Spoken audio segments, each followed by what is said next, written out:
আদিবাসী, পাহাড়ি, অন্যান্য জাতির উপরে পাইকারিভাবে কি কারণে অগ্নিকাণ্ড হবে এবং তাদেরকে গুলি করে কেন হত্যা করা হবে? বাংলাদেশের শেখ হাসিনার দিন শেষ, এখন আমাদের বাংলাদেশের গণতান্ত্রিক রূপান্তর করতে হবে। ছাত্রদের রাজনৈতিক সক্রিয়তা না থাকলে কি করে বৈষম্য বিরোধী বাংলাদেশ হবে? বাংলাদেশ শুধুমাত্র মুসলমানদের দেশ নয় এবং একরকম মুসলমানের দেশ নয়। কিংবা বাংলাদেশকে যদি বৈষম্যহীন একটা দেশে পরিণত করতে হয়, তাহলে বাংলাদেশের সকল নাগরিককে সক্রিয় করতে হবে। বাংলাদেশের সাম্প্রতিক সময়ে সংখ্যালঘু ধর্মীয় জনগোষ্ঠীর উপরে যেসব হামলা হচ্ছে, তার প্রতিবাদে একটা সমাবেশ হচ্ছে। আমরা তাদের প্রতিও সংহতি জানাই। আমাদের সাথে যোগ দিয়েছেন চট্টগ্রাম থেকে ছাত্র জনতা অধিকার রক্ষা পরিষদ, বৈষম্য বিরোধী ছাত্র জনতা অধিকার রক্ষা পরিষদ। তারা যে দাবিগুলো উল্লেখ করেছেন, সেই দাবিগুলির প্রতিও আমরা আজকের এই সমাবেশ থেকে সংহতি জানাই। এবং সলিমুল্লাহ খান যে বলেছেন যে সারা দেশেই আমাদের গণতান্ত্রিক অধিকারের জন্য বিভিন্নভাবে সংগঠিত হতে হবে, সরব হতে হবে এবং সক্রিয় থাকতে হবে, সেই ধারায় চট্টগ্রামের যে কমিটি হয়েছে তাদেরকে অভিনন্দন জানাই।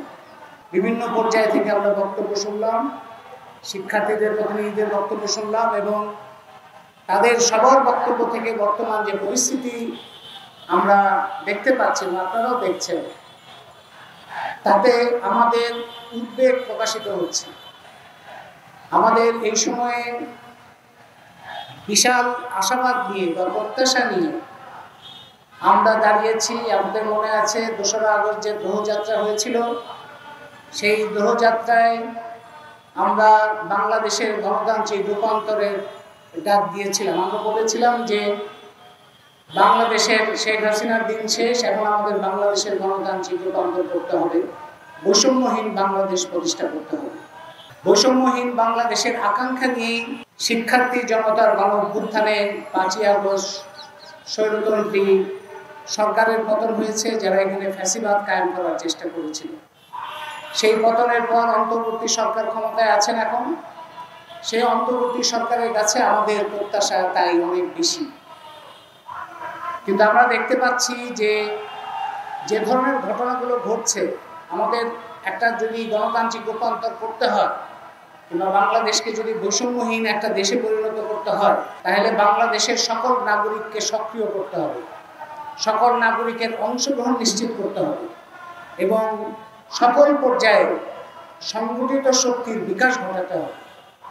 সেখানে আমরা দেখতে পাচ্ছি সংখ্যালঘু ধর্মের মানুষের উপরে হামলা, জাতির মানুষের উপরে হামলা, নারীর উপরে হামলা। আমরা দেখতে পাচ্ছি মুসলিমদের মধ্যে বিভিন্ন অংশের মধ্যে হামলা হচ্ছে। বায়তুল মোকাররমে সহিংসতা হয়েছে, যেগুলি অবিশ্বাস্য। যে একটা মসজিদের মধ্যেও দুই দলের মধ্যে মারামারি হচ্ছে। এই পরিস্থিতিটা তৈরি হচ্ছে কি কারণে? মানে ঢাকা বিশ্ববিদ্যালয়, জাহাঙ্গীরনগর বিশ্ববিদ্যালয়ে যেভাবে এটাকে মব জাস্টিস ভুলভাবে বলা হয়, এটা কোনো জাস্টিস না, এটা হচ্ছে গ্যাং কিলিং কিংবা মব ভায়োলেন্স বলতে পারেন। একটা ভয়ঙ্কর রকম দলবদ্ধ সহিংসতা। বাঙালি একজন নিহত হলে আদিবাসী, পাহাড়ি, অন্যান্য জাতির উপরে পাইকারিভাবে কি কারণে অগ্নিকাণ্ড হবে এবং তাদেরকে গুলি করে কেন হত্যা করা হবে? 4 জন ইতিমধ্যে নিহত হয়েছেন বিভিন্ন অঞ্চলে, পার্বত্য চট্টগ্রামে। এবং আমরা জানি যে মহামির্জা বলেছেন যে বাংলাদেশে 2 শাসন চলছে। গণ অভ্যুত্থানের পরে সমতল গণতান্ত্রিক হবে আর পাহাড় সামরিক শাসন চলবে, এটা তো হতে পারে।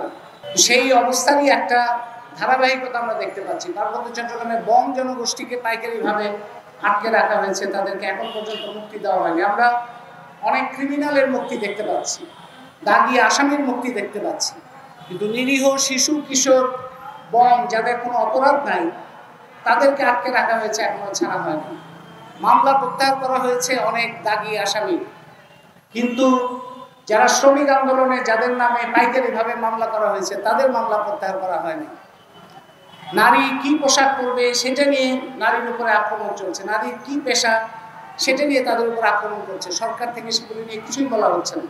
ছাত্র রাজনীতি নিষিদ্ধের কথা যে বলা হচ্ছে, সলিমুল্লাহ খান ঠিকই বলেছেন যে ছাত্র রাজনীতি তো বাংলাদেশের অস্তিত্বের অংশ, কিন্তু কোন ছাত্র রাজনীতি সন্ত্রাস করলো? আমরা ৭২ সাল থেকে যদি আপনারা দেখেন, ৭২, ৭৫ কিংবা ৮০ দশক, ৯০ দশক, কারা সন্ত্রাস করেছে?